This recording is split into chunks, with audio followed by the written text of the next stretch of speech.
¿Alguna vez te has preguntado cuántos sitios arqueológicos hay en tu país? ¿O cómo definimos exactamente qué es un sitio arqueológico?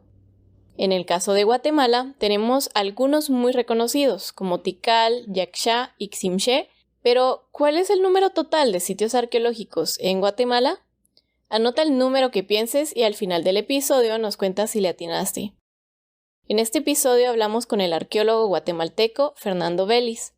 Fernando nos comparte cómo pasó de querer ser veterinario a utilizar la programación y tecnologías de alta gama para entender mejor los sitios arqueológicos y las estructuras sociopolíticas de ciudades maya del pasado. Conocemos más sobre cómo se estudian estos sitios, las dificultades para definir un sitio arqueológico y más sobre cartografía, las aplicaciones de SIG y LIDAR. ¿Qué es una prospección arqueológica? ¿Qué hacer si te encuentras restos arqueológicos? Selva, tecnología LIDAR, sitios arqueológicos y música. Sin más, comencemos. Hola, somos Dayan, Kat y Rana, tres científicas guatemaltecas convencidas que las carreras en STEM son para todos, no solo para aquellos a los que les va bien en mate. Y todos nos beneficiamos de ellas a diario y te lo vamos a demostrar. Bienvenidos a Epistemas. Bueno, buenos días, buenas tardes, buenas noches. Bienvenido al podcast, Fernando. Es un gran gusto tenerte aquí con nosotras el día de hoy. Así que, como todos nuestros episodios, nos gusta empezar con una pregunta y esa pregunta es, ¿quién eres tú? ¿Quién es Fernando Vélez?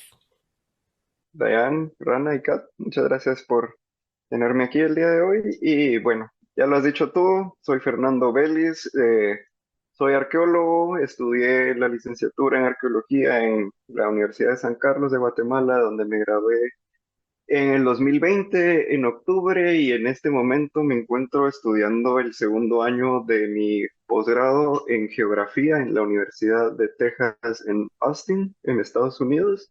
Adicional a eso, me dedico mucha menor escala a la música, más que nada como hobby, algo que he estado haciendo desde que era adolescente y que por distintas cuestiones he ido pues como dejando de lado porque lamentablemente ni tengo tanto tiempo como para dedicarle el tiempo que quisiera y tampoco soy tan organizado como para tener para aprovechar el poco tiempo que tengo, pero sí, esas son básicamente las cosas a las que me dedico actualmente. Esto me pasa, se me viene primero en inglés, de un año como mis research interests, mis intereses son más que nada la investigación de la organización política, social y cultural de los mayas en los antiguos mayas de las tierras bajas, que es en la región geográfica de El Petén.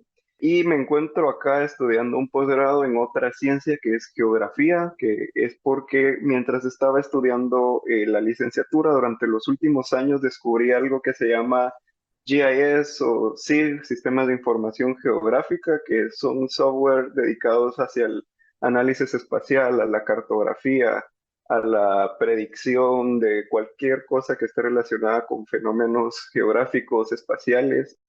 Después de nuestro especial espacial, nos gustaría aclarar que en esta ocasión, espacial se refiere al espacio físico en la superficie de la Tierra, es decir, la extensión en el espacio de un sitio.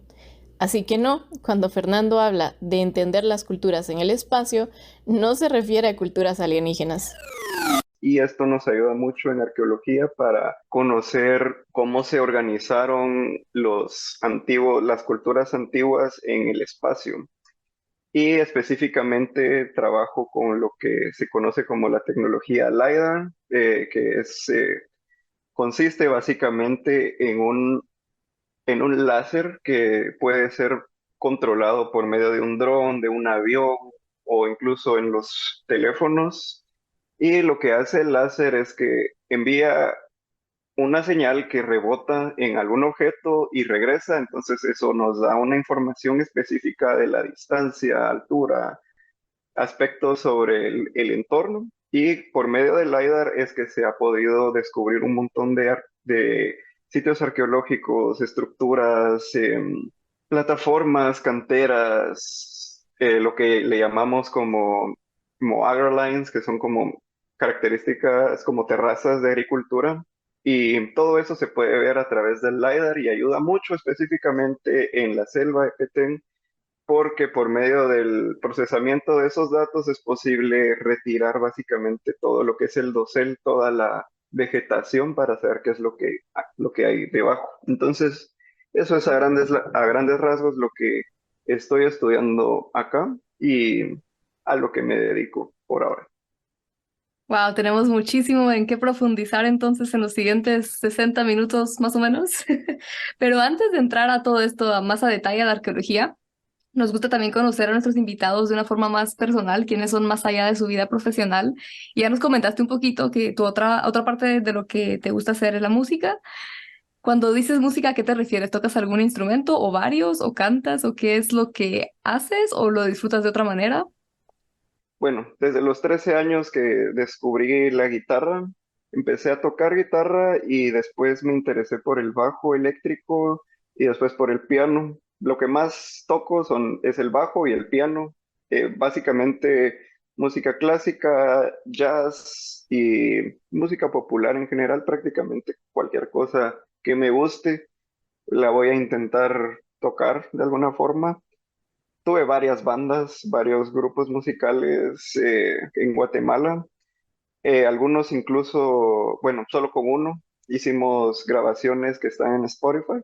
Y ¿Cómo lo sí, cuando estaba en encontramos? el colegio también se llama Compañía Limitada, es el nombre del grupo con el que hicimos estas grabaciones. Tenemos 3 canciones, si no estoy mal.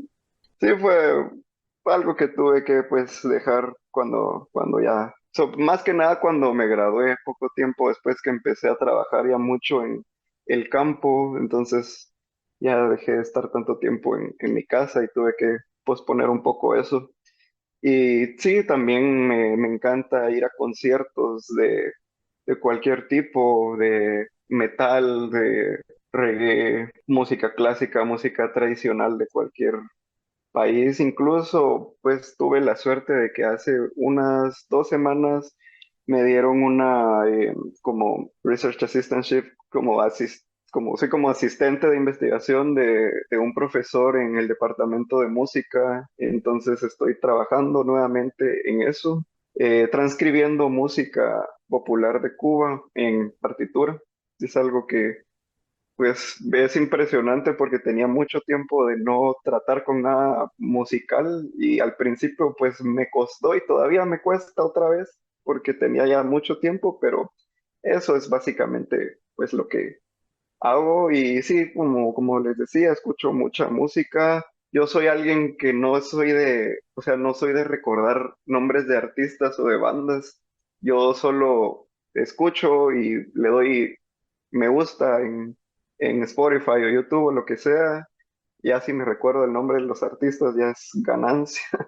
Eh, sí, aparte de eso, también me gusta mucho leer literatura histórica. Por ejemplo, ahorita estoy leyendo un libro que se llama La Catedral del Mar, que es sobre la época del siglo XV, si no estoy, no, siglo XVII en España, ambientado en esa época. Me gusta mucho la lectura y las series o películas en eso, y también cualquier cosa relacionada con superhéroes, también me gusta mucho ese contenido.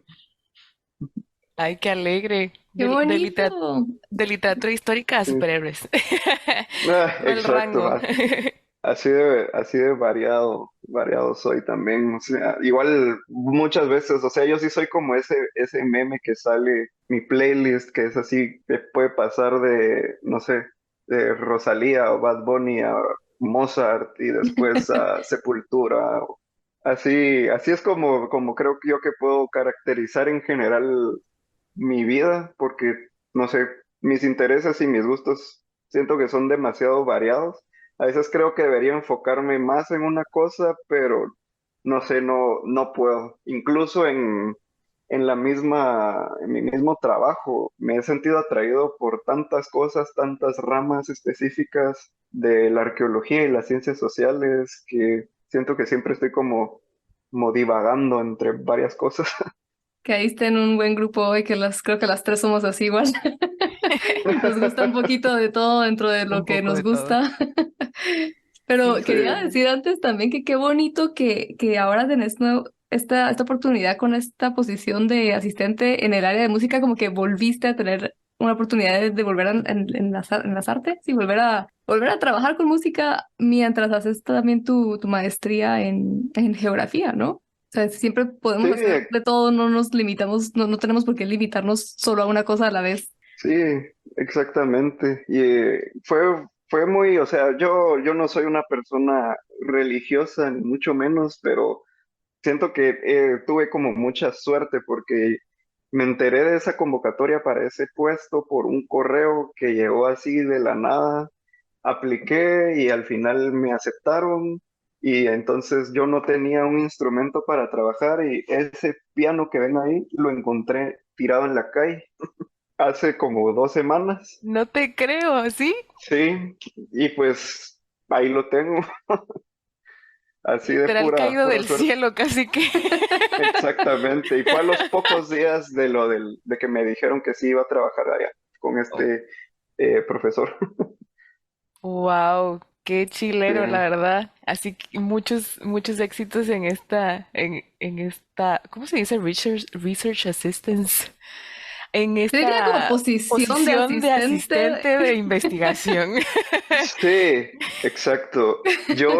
Sí, tuve un puesto similar en Guate y ese de auxiliar de investigación es algo parecido acá. Auxiliar de investigación, cierto. Ujú. Mira, y entonces con lo mismo que nos contabas de que te cuesta un poco decidir por qué irte y con la cantidad de intereses variados y con los recuerdos que tengo yo, porque para los que nos escuchan, yo conozco a Fernando desde el colegio, estudiamos en el mismo colegio, entonces yo recuerdo tu interés por la música siempre. ¿Cómo fue el decidir qué estudiar en la universidad para la licenciatura? ¿Cómo te decidiste por estudiar arqueología? Sí, eso fue un tema bien difícil para mí porque cuando estaba en la primaria yo quería ser veterinario como mi papá. Luego, pues me di cuenta que no, eso no era lo mío por varias razones y quizá la principal de ellas que soy muy miedoso con los animales. Y después, cuando estaba ya como entre sexto primaria, primero, segundo básico, que mi familia me decían que debería de estudiar ingeniería porque era una carrera con la cual podía tener mejores oportunidades económicas luego de graduarme. Y entonces yo estaba decidido a eso y después como que lo que cambió todo fue cuando estaba en tercero básico, cuando descubrí las ciencias sociales a través de nuestro profesor que tuvimos en el colegio. No sé, nunca había tenido verdaderamente un buen profesor en esta área y cuando recibí sus clases sí fue como, wow, es increíble todo este mundo de las humanidades, de las ciencias sociales. Y entonces primero quise ser sociólogo porque la clase que llevábamos era sociología. Luego descubrí la arqueología cuando estaba en cuarto bachillerato. En ese punto estaba ya totalmente decidido a estudiar arqueología. Sin embargo, eso no fue algo que le agradara mucho, especialmente a mi familia, porque es una carrera difícil y vaya que lo es. O sea, el campo laboral es bastante complicado. No voy a decir que no. Yo me considero bastante afortunado porque siempre he podido tener más de alguna oportunidad laboral en algún momento, pero lamentablemente otros colegas no pasan por la misma situación.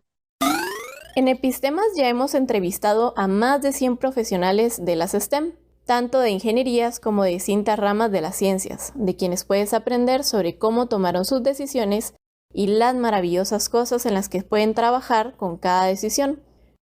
Recuerda, hay muchos factores que pueden influir en esta decisión. La decisión, al final, debe ser tuya. Y lo que decidas estudiar jamás significará que no puedas trabajar desde otros ámbitos más adelante en la vida. Y bueno, regresando, ya en quinto bachillerato, ya decidido a estudiar arqueología, de repente me entero que existe la antropología. ¿Y qué hice? Entrar el primer año de universidad de antropología.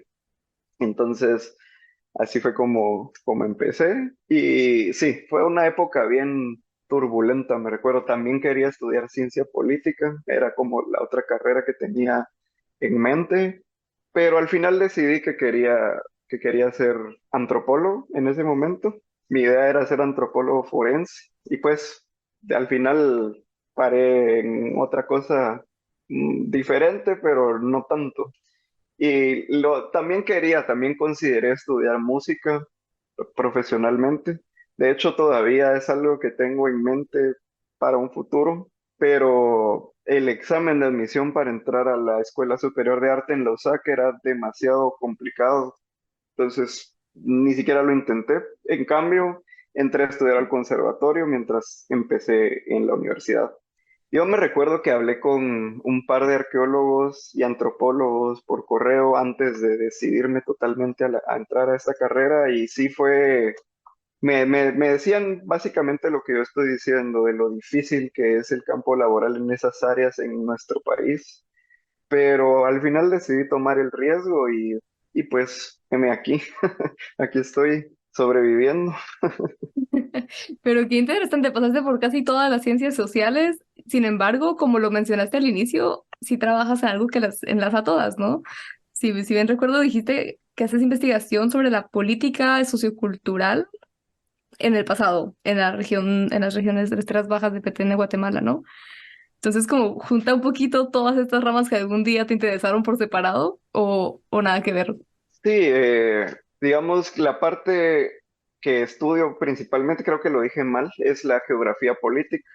Ok. Entonces, es como y me interesa no solo en la parte maya, sino también en lo actual. La geografía política es más que nada comprender las disputas de territorio, de espacios geográficos y su relación con el poder y cómo éste se manifiestan dentro de las sociedades contemporáneas y antiguas. Entonces, sí, de cierta forma paré haciendo un poco de todo porque sí, mi idea era lo de ser antropólogo forense, pero en arqueología, pues durante las excavaciones muchas veces encontramos entierros, entonces ese conocimiento también es importante tenerlo sobre la osteología humana, que era como mi principal interés por el cual quería ser antropólogo forense y pues sí, básicamente he estado en muchas cosas y esa es la razón por la que decidí al final irme a arqueología, porque sentía que tenía como más opciones, era por ser una ciencia tan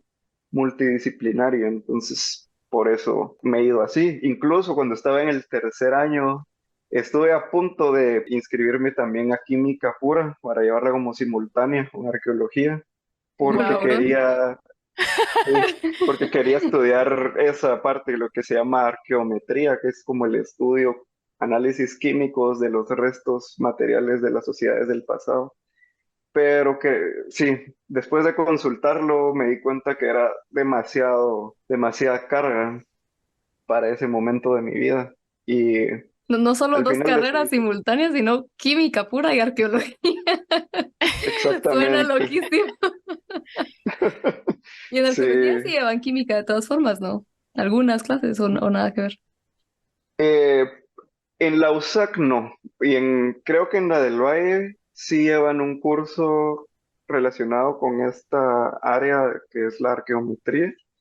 Eh, pero sí, o sea, uno como arqueólogo sí podría bien especializarse específicamente en análisis de polen, por ejemplo, en estudios de suelos, temas así. Por ejemplo, en el departamento donde yo estoy, hay un laboratorio específico de suelos y geoarqueología, que la geoarqueología es básicamente todo lo que son los suelos, toda la parte de los minerales en contextos arqueológicos. Entonces, sí puede ser una rama de especialización dentro de esta ciencia.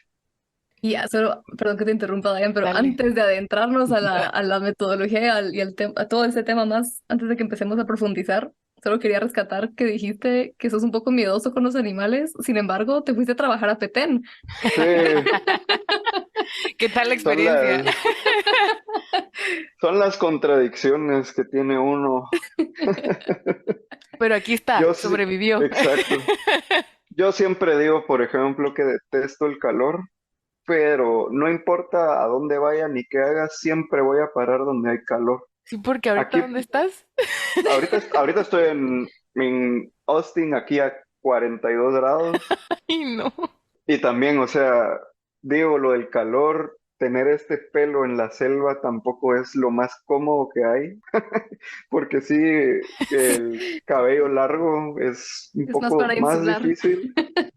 Ajá, exactamente. Pero es lo que digo, como las contradicciones que uno va teniendo siempre. Qué chistoso. Pero fíjate que Sí. me parece, regresando un poquito, yo no sé por qué uno piensa en arqueología, en ciencias sociales y personalmente tal vez, o sea, no le veo o no tengo esa relación de primas a primeras con herramientas como más tecnológicas o más como la ciencia pura detrás de, ¿no? Y es un área tan multidisciplinaria y como mencionabas, o sea, hay tanto en la arqueología, todas las ramas que nos mencionabas, química pura, la geología, etcétera, etcétera, que uno, o al menos yo, no me había puesto a pensar. Honestamente, hasta ahorita que tú lo estabas Ujú. mencionando, es así como, pues tiene sentido, ¿no? Todo lo que implica y cada una de esas partes se puede estudiar por separado y necesitas como de otras áreas para poder estudiarlo. No sé si lo que estoy diciendo tiene sentido, pero espero que me hayan entendido.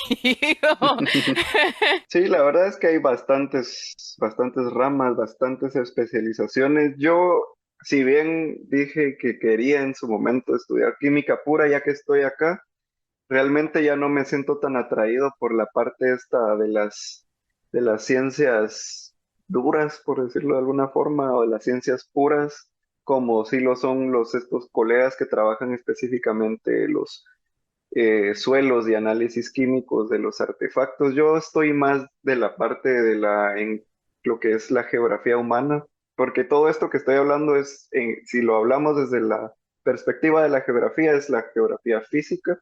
Yo estoy más del lado de la geografía humana, más de comprender como la parte de las personas que dejaron estos restos, más que los restos en sí. Y eso y la parte de los sistemas de información geográfica que involucra también programación, eso es como en lo que yo me estoy enfocando principalmente. ¿Y cómo estudias esto, digamos, la geografía humana? O sea, yo igual pienso en geografía y creo que pienso de primero en lo que mencionaste antes, ¿no? Más como ríos, cosas, ver cómo está el espacio en cuestiones naturales. Y cuando decís geografía humana, ¿cómo se estudia eso? En especial desde digamos, la interpretación. ¿Cómo sabes cómo interpretar lo que estás viendo? Estaba leyendo un poquito antes justo el reporte del SOTS del 2021, estaba leyendo ahí tus capítulos y justo me quedaba la Ah, sí. duda, ¿cómo saben esto? ¿Cómo interpretan esto? De mapear las estructuras que se encuentran, ya sea físicamente o con la tecnología que mencionabas antes, LIDAR. ¿Cómo es el proceso? Guíanos un poquito con el proceso desde que se descubre algo, se mapea, ¿cómo interpretas para qué se usaba cada cosa?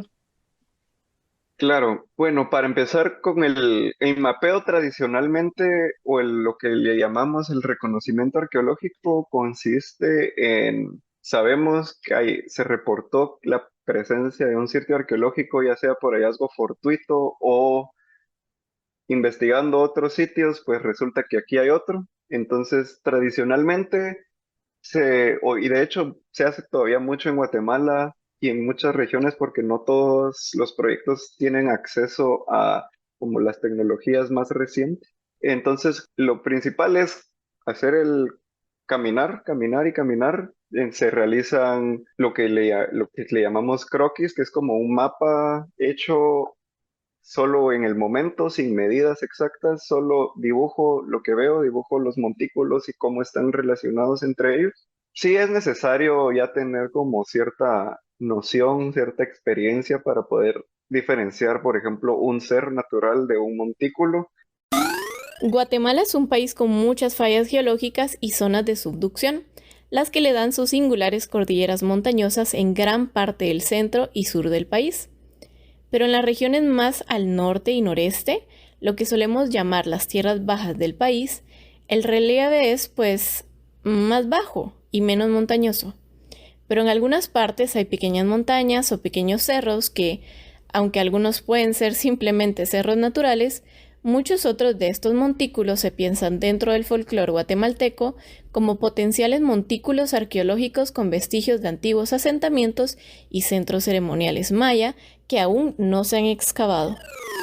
Si me lo preguntas a mí ahorita, yo creo que podría decirte que la diferencia es bastante obvia, pero cuando uno está empezando, no es así. Y de hecho, a veces también hay momentos en los que uno no sabe realmente si se trata de un cerro natural o una estructura hasta que ya uno está eh, recolectando los materiales que pueden estar ahí en la superficie, etcétera.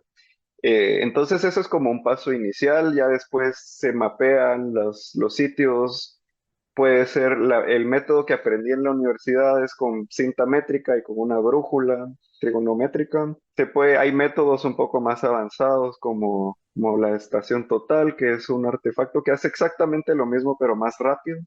Y ya lo más como avanzado por el momento y lo más rápido, pero obviamente lo más caro es hacer una prospección, un estudio con el LiDAR, como mencioné, con un dron o con un avión. Entonces ya tengo lo que le llamamos la nube de puntos, entonces ya se hace el procesamiento de esos datos para remover la vegetación si es que la hay.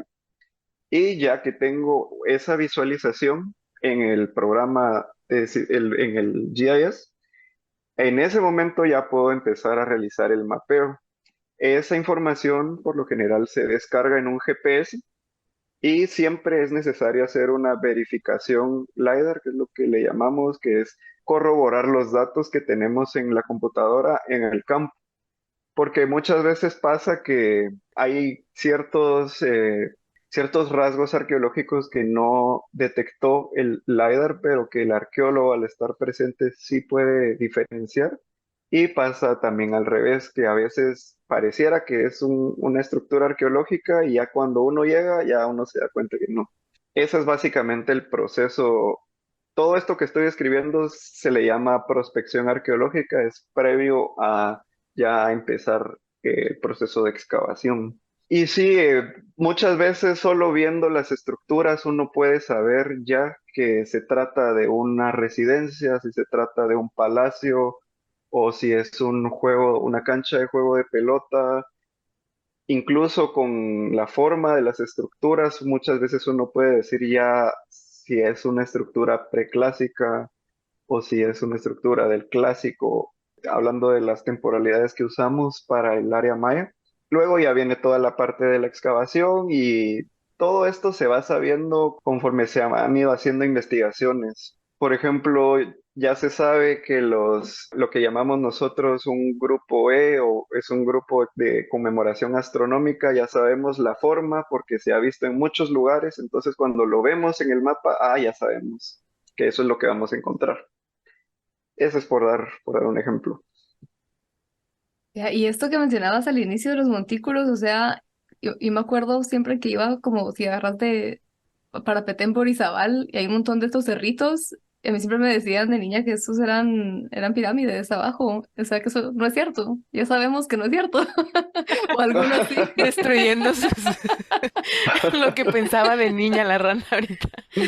Pues es posible que algunas sí sean pirámides o estructuras antiguas. Ahí sí sería de ir a ver, ¿verdad? Pero porque en Izabal hay muchos sitios arqueológicos. De hecho, Guatemala, esa fue una pregunta de primer año, porque nos dijeron cuántos sitios arqueológicos hay en Guatemala y la mayoría dijo 20, 30, 40, pero hay más de 5,000 sitios arqueológicos registrados y están en todo el país. Ahí te iba a Yo decir creo unos que ahorita 300, hay muchos 400, más. ¿no? Ajá, hay miles de A la gran. sitios. Al menos 5.000 sitios arqueológicos en Guatemala. Y por si eso ya suena a mucho, según el Instituto Nacional de Antropología e Historia de México, en México se estiman unos 50.000 sitios. ¡50.000! Nos encantaría si nos puedes contar en nuestras redes sociales cuántos sitios arqueológicos hay en tu país o cuál es tu favorito. Y de eso, ¿cuánto Ujú. se ha estudiado hasta el momento? Uy, es muy poco el porcentaje. Por lo menos estos aproximadamente 5.000 sitios, digo ese número, puedo estar diciéndolo, puede que sea un poco más, pero esos son los que están reportados. Lo que mencionaba, que alguien llegó, caminó, lo vio, hizo el registro rápido, lo reportó al Ministerio de Cultura y se sabe que es un sitio, pero no necesariamente se ha investigado. No sabría darte un porcentaje, pero sí es muy poco en relación a lo que hay, lo que se ha investigado en Guatemala de momento. Como también lamentablemente la mayor parte de financiamiento proviene del extranjero, hay muy poco apoyo de parte del gobierno para la investigación arqueológica, son solo pocos sitios los que trabaja directamente el gobierno. Mira, yo tengo una duda y es ¿qué específicamente se puede determinar como sitio arqueológico? Porque o sea, yo crecí pensando que era así como que, bueno, donde hay una pirámide, donde hay registros fósiles, por ejemplo, de que hubo algún tipo de comunidad o algo por el estilo hace años, pero hace poco conocí gente de El Progreso y de Zacapa que me estuvieron contando que ellos tienen sitios arqueológicos ahí, eran principalmente lugares que estaban adentro de cuevas, por ejemplo, y encontraban también pues algunas herramientas que se utilizaron en la época de los mayas y demás, pero no sé si eso cuenta como, o sea, ¿qué es un sitio arqueológico per se así en definición, por así decirlo? Claro, sí, un sitio arqueológico es básicamente cualquier espacio en el cual hay evidencia de que existió actividad humana. Puede ser solo una casa, puede ser Tikal, o puede ser, sí, sitios que tengan solo dos, tres montículos, tres, cuatro estructuras, eso ya se puede considerar como un sitio. Es muy difícil establecer los límites de entre un sitio y otro, pero sí, se han hecho como varios intentos, hay varias teorías al respecto para la delimitación de sitios. Y también mencionabas en Oriente, ¿no? En Zacapa. Sí, y el progreso. Eh, claro, sí, en el área de Oriente es otra región cultural que el arqueólogo que trabaja ahí, que trabaja en varios de estos sitios de Zacapa, si no estoy mal, le llama las tierras intermedias. Y esa es una zona muy interesante. De hecho, sí, en Zacapa fue donde yo hice mi primera excavación y reconocimiento arqueológico. Y no se ve la monumentalidad que vemos en el Petén, por ejemplo, porque en esta área tanto del oriente como lo que le llamamos las tierras altas, que viene siendo todo el occidente de Guatemala, el departamento de Guatemala, las Verapaces, las estructuras eran de barro, entonces estas al ya derrumbarse solo quedaron como forma de montículo y no se mantuvieron levantadas, por decirlo así, como lo vemos en otros sitios como Tikal o Bachactún o Piedras Negras. Y en la costa sur también hay muchísimos sitios, la arqueología de ahí es muy impresionante. De hecho, ahí no es lo que tenemos en la costa sur, no es específicamente maya, existe otra cultura que es la cultura Cotzumalguapa que vivió en el área de Escuintla, que tenían su propia iconografía, sus propias formas de representar la forma en la que ellos interpretaban el mundo. Sus estelas, su escritura son muy diferentes a lo que vemos en otros sitios y en otras áreas. Entonces, sí, un sitio arqueológico puede ser muy pequeño, puede ser muy grande, también eso depende un poco de la interpretación que le den los investigadores que estén a cargo. Y así es como se van definiendo más o menos los sitios.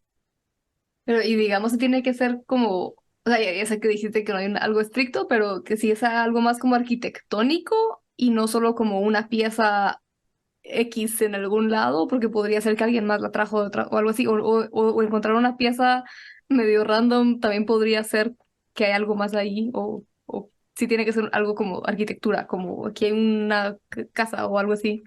Por ejemplo, si solo son como, por decirte, solo son un montón de vasijas de cerámica rotas, pero no hay nada de arquitectura alrededor, bueno, el simple hecho de que exista cerámica como tal significa que había ya, que las personas no eran nómadas, sino ya tienen la necesidad de conservar sus alimentos y de invertir recursos en hacer una vasija, que no es algo necesariamente fácil de transportar.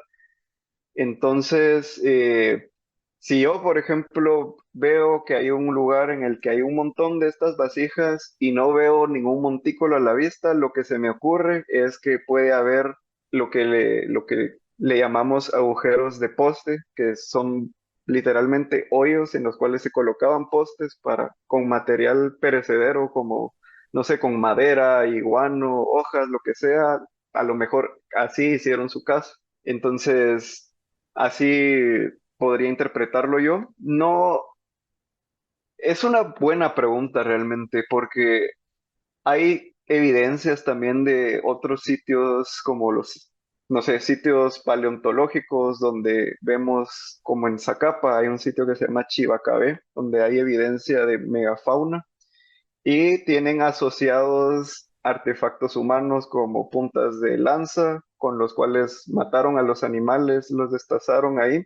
Eso le llamaría yo más como un yacimiento arqueológico, como un área en el cual hubo actividad humana, tenemos evidencia de actividad humana, pero también se le puede conocer como sitio arqueológico, dependiendo de la interpretación, y no necesariamente tiene que haber arquitectura, en mi opinión. Depende del arqueólogo. La verdad que sí, muchas cosas son así, Todo para bien o depende. para mal. A Ver- veces nos dicen eso, que somos como muy subjetivos, ¿no? Pero es que es muy difícil como categorizar el comportamiento humano. Y del Sí, pasado, encima de... Exacto, sí. mira, yo tengo una duda porque tú nos contaste que en base a estas prospecciones arqueológicas, Ajá. ese es el término, en lo que tú te enfocabas era en estudiar geografía política y, digamos, disputas territoriales y todas estas como que conflictos, ¿no? Entre las personas. ¿Cómo podés saber eso a través de lo que ves con una prospección arqueológica? ¿Cómo sabes ajá, o sea, lo que pasaba con las personas? Ujú. Bueno, por ejemplo, el sitio que he estado, donde estuve trabajando durante 2 años y que va a ser de donde va a salir mi tesis de maestría, es un sitio que se llama La Cuernavilla. Ese sitio fue descubierto por medio del LiDAR, y solo con ver el sitio, uno en el mapa, uno se puede rápidamente dar cuenta más o menos de la situación política. ¿Por qué? Porque el sitio está asentado en la cima de los cerros, en Petén, y aparte está rodeado por una gran muralla que definitivamente tuvo funciones defensivas. Entonces, eso quiere decir que la situación política del momento exigía estar asentado en lugares altos para protegerse, y además de eso, invertir tiempo y recursos en la construcción de una muralla. Esa es como la idea general que da ver un lugar así, por decirte un ejemplo.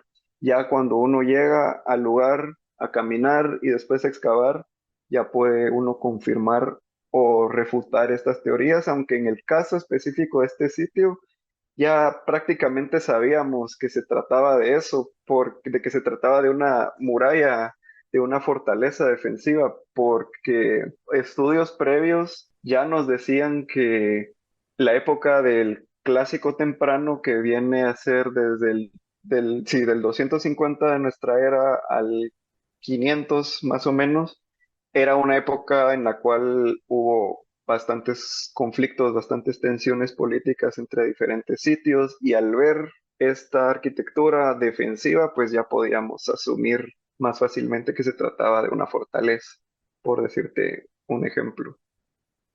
Y aparte que también tenemos mucha evidencia epigráfica, la epigrafía es básicamente la escritura antigua. Tenemos mucha evidencia en estelas, en vasijas y en muchas eh, algunos otros artefactos de cómo estaba más o menos cómo se estaba manejando la política en estas épocas. Entonces, los datos epigráficos también son muy importantes para confirmar lo que estamos viendo en el campo al momento de excavar. Qué increíble, la verdad. Yo creo que aquí podríamos seguir hablando por horas y creo que te vamos a tener que traer para un segundo episodio o más. Pero viendo la hora, que ya no sé si tienen algunas otras preguntas ustedes, Dayan o Kat. Yo Eso también nos pregunta, porque preguntas tenemos un montón, pero no pero tenemos algo así tiempo para como responderlas. preguntas express antes de pasar a las finales. Claro. Mi pregunta express es principalmente de toda esta experiencia que tuviste entre cambios de carrera, cambio de intereses, por así decirlo, y que también te interesa todo de lo que sabes y de lo que te gusta. eh, ¿Cambiarías algo de tu experiencia, digamos, en todas estas carreras? Ya sea de tu experiencia educativa, digamos, como estudiante, o de tu experiencia escogiendo la carrera y tomando la decisión y dando esos pasos.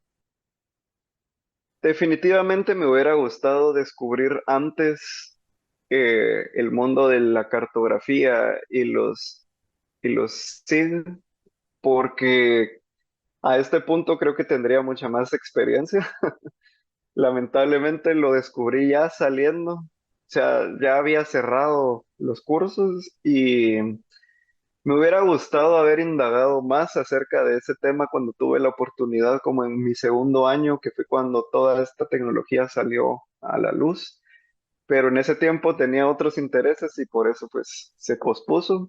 Pero eso creo que es más como una cuestión, no sé si de suerte, o de casualidad, pero así de que yo diga hubiera hecho algo diferente, yo creo que no. Creo que el camino que tomé con los errores cometidos y todo al final, pues todo me ha servido de una u otra forma, entonces yo creo que no cambiaría nada. A pesar de las dificultades, como mencioné, estoy seguro de que si tuviera la oportunidad volvería a estudiar arqueología, sin duda. Y lo bueno es que todas estas nuevas tecnologías que van surgiendo, incluso sí, en general son cosas que siempre podemos ir aprendiendo y siempre va a haber nuevas cosas que aprender. Entonces tampoco es como que hayas llegado tarde, ¿no? Siempre es un buen momento para empezar con algo nuevo que nos llama la atención. Y si quieres conocer más sobre las otras aplicaciones de SIG, te invitamos a escuchar nuestro episodio número 81 con la ingeniera agrónoma y geógrafa ambiental guatemalteca Margarita Vides. Y yo tengo una pregunta express, no sé qué tan express vaya a ser. Si estoy en alguna parte de Guatemala y me encuentro algún artefacto o algo que pueda ser algo no actual, ¿qué deberíamos hacer? O sea, me imagino que no es algo que va a aparecer así de la nada, pues, pero quién sabe si alguien que nos está escuchando, o tal vez en construcciones, ¿no? Si alguien está construyendo una nueva casa o algo así y de repente hay algo, ¿qué es lo que se debe hacer? Claro, eso es una pregunta muy frecuente que siento que el gobierno debería hacer más esfuerzos por responderla, pero lo que hay que hacer cuando uno encuentra cualquier tipo de evidencia arqueológica es inmediatamente reportarlo al IDAE, que es el Instituto de Antropología e Historia, que forma parte del Ministerio de Cultura y Deportes. Está ubicado en la zona 1, en la 12 Avenida, a la par de la Iglesia de Santo Domingo. Hay que llamar al Departamento de Registro de Bienes Culturales, si no estoy mal, y reportar el hallazgo para que idealmente, en un mundo ideal, el IDAE envíe una comisión de arqueólogos para determinar si en efecto son artefactos arqueológicos o si se trata de un sitio arqueológico. Y esto no necesariamente tiene que ser maya, porque hay arqueología prehispánica, que es todo lo maya. Hay arqueología colonial, arqueología republicana, arqueología industrial, entonces puede ser varias cosas, ¿verdad? Y eso lo tiene que determinar el IDAE. Eso pues sería lo mejor. Lamentablemente la gente no confía en hacer esto porque dicen que les van a quitar la propiedad o no sé. He oído muchas historias al respecto. Lo que hay que recordar es que es patrimonio cultural, el cual nos pertenece a todos como guatemaltecos, todos tenemos el derecho de conocerlo y pues, de disfrutarlo, por decirlo así. Entonces es importante que se hagan estos reportes. Puede pasar también de que uno tiene, uno encontró una vasija y uno la quiere conservar, entonces también es posible hacer eso. Únicamente hay que pues llenar un formulario, tener las condiciones adecuadas para mantener el artefacto en óptimas condiciones y uno puede quedar como custodio de esa pieza. Esas son como las opciones. Y como custodio, ¿qué implica eso? Eso implica que queda en tu cargo esa pieza, si le pasa algo, si se la roban o lo que sea, pues es responsabilidad tuya. Y mucha gente no lo quiere hacer por lo mismo, por la responsabilidad que eso trae. Pero como tampoco es que exista que haya un verdadero control de quién tiene piezas arqueológicas, al final muchas terminan en las casas, empolvadas en algún archivo, en alguna mesa, no sé, pasa mucho y seguirá pasando lamentablemente, porque no hay un control estricto en Guatemala, por lo menos hasta ahora. Por si te interesa, te dejamos el enlace al decreto 2697 sobre la protección del patrimonio cultural de Guatemala y enlaces al IDAE en las notas del episodio. La verdad es que hemos aprendido un montón de arqueología, un montón de ti, un montón de tu historia. Quisiera saber, antes de pasar a las finales, ¿qué es lo que más disfrutas hacer de tu trabajo, de lo que haces hoy por hoy? Una de las sensaciones más satisfactorias es cuando, por ejemplo, estoy programando algo y el código funciona, porque no sé si ustedes han estado en algo de programación, yo recién estoy empezando, pero sí, es una de que no sale el código, no sale, no corre y cuando funciona, wow, es increíble, uno se siente el amo. Esa es una más reciente. Pero he de decir que no todos los arqueólogos les gusta estar en el campo. A muchos prefieren trabajar en el laboratorio porque es sumamente incómodo estar metido en la selva, pero no sé, no me pregunten por qué. Me gusta, pero me encanta estar metido en lo más profundo de la selva, donde no hay señal, no hay wifi, no hay nada, donde uno se baña a guacalazos. No sé, ese ambiente por alguna razón es muy, muy, muy, muy bonito, muy placentero. No es algo, no es para todos. La verdad es que no es algo que a la mayoría de las personas les vaya a gustar, porque como dije, hay muchas incomodidades, pero estar metido en la selva es de las mejores cosas que existen para mí. Es algo que disfruto mucho, sin lugar a dudas. Para mí, en cuanto más metido esté, mejor. Durante este verano, voy a decir que como le llaman, estuve trabajando en un sitio que se llama Río Azul, que está en la frontera con México y Belice, al noreste del Petén. Por decirles algo, nos tomó 12 horas viajando en la palangana de un pick-up, ir desde Flores hasta ese sitio. Fueron 12 horas de viaje para llegar al lugar y no fue nada cómodo ir ahí, pero no sé, ir metido ahí viendo la selva, oyendo los sonidos de los animales, viendo una que otra estructura perdida por ahí. No sé, ver todo eso es impresionante, la verdad. Ya cuando uno está metido ahí, uno no quisiera salir. Recuerdos. La verdad es que sí. Bueno, pues entonces, repito, aprendimos un montón contigo. Gracias por tu tiempo, por acompañarnos acá. Y lastimosamente ya llegamos al final de esta entrevista y para terminar siempre hay dos preguntas que nos encanta hacer. Y la primera de esas preguntas es, ¿qué consejo le darías a tu yo de 17 años? Creo que el consejo más importante que le daría al yo adolescente sería ser paciente.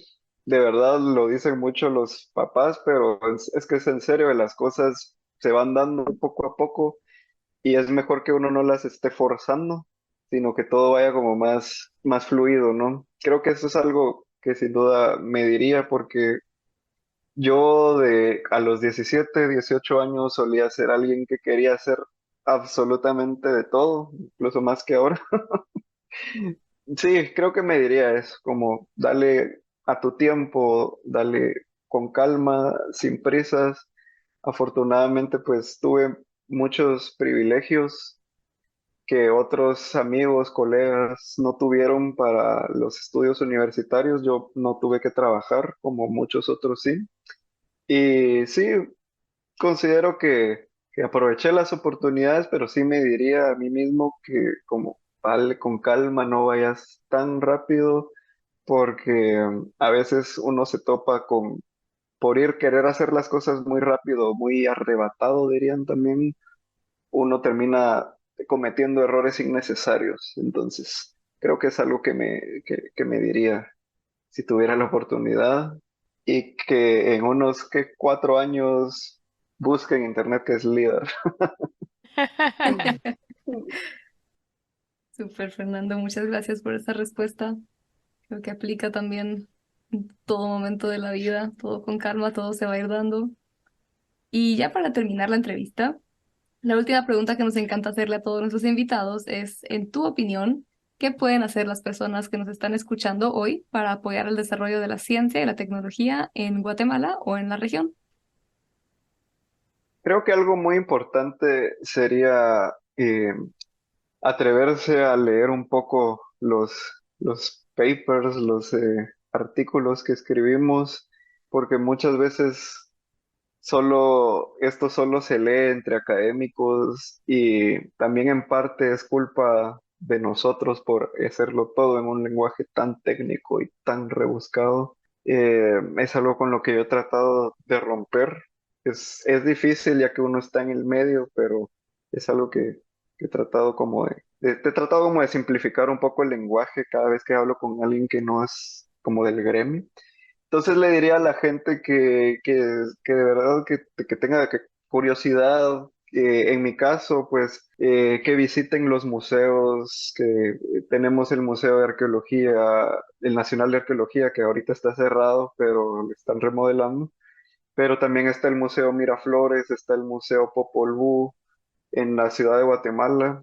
Son museos muy bonitos, muy interactivos y siento que de verdad vale la pena sentir esa intriga, esa curiosidad por nuestros antepasados y reconocer que no, nuestros antepasados, los mayas, siguen vivos todavía. Los mayas jamás desaparecieron, nunca murieron, ellos siguen viviendo y resistiendo entre nosotros.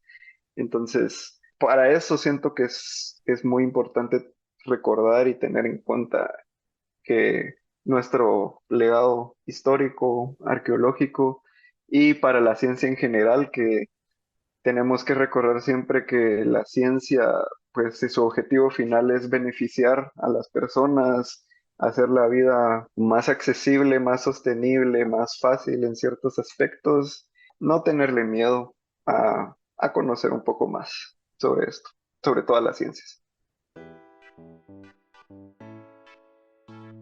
Gracias Fernando por recordarnos que todo llega a su tiempo y no tenemos por qué limitarnos a una única cosa, y por invitarnos a explorar la literatura científica y recordarnos que los mayas y su cultura jamás han desaparecido. Y gracias a ti, que nos escuchas, por acompañarnos en un episodio más de Epistemas. Cuéntanos en nuestras redes sociales o en la encuesta de Spotify, ¿le atinaste al número de sitios arqueológicos? Y si te gusta nuestro trabajo y quieres apoyarnos en nuestra labor de llevar las STEM a más personas, comparte nuestros episodios y déjanos una calificación en tu plataforma de podcast preferida. Síguenos en redes sociales para no perderte nada y ahora sí, hasta la próxima.